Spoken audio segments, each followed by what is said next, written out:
ওম নম শিৱায়। সোমবাৰৰ দিনটোত আমি প্ৰধানতঃ 3টা কাম পৰিহাৰ কৰা উচিত।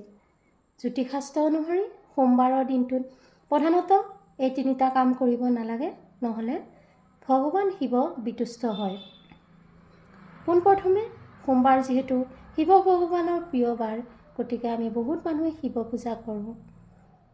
আপুনি শিৱ পূজা বা তেখেতক প্ৰাৰ্থনা কৰাৰ সময়ত কেতিয়াও ক'লা কাপোৰ পৰিধান নকৰিব। ক'লা কাপোৰ পৰিধান কৰি তেখেতক পূজা নাইবা প্ৰাৰ্থনা কৰিলে তেখেত বিতুষ্ট হয়। শিৱ পূজাৰ সময়ত আপুনি কেতিয়াও তুলসী পাত ব্যৱহাৰ নকৰিব। তুলসী অভিশপ্ত হৈছিলে, সেইটো এটা দীঘলীয়া কাহিনী, কেতিয়াবা সময় সুবিধা হ'লে নিশ্চয় ক'ম। আৰু তুলসীৰ স্বামীক শিৱ হত্যা কৰিছিলে, গতিকে তুলসী পাতৰ দ্বাৰা শিৱ পূজা নহয়। শিৱ পূজাৰ সময়ত নাৰিকল ব্যৱহাৰ কৰা অনুচিত, কিয়নো নাৰিকল আমি লক্ষীৰ পূজাত ব্যৱহাৰ কৰোঁ আৰু মা লক্ষ্মীৰ স্বামী হৈছে ভগৱান বিষ্ণু, গতিকে শিৱ পূজাৰ সময়ত নাৰিকল ব্যৱহাৰ কৰা অনুচিত।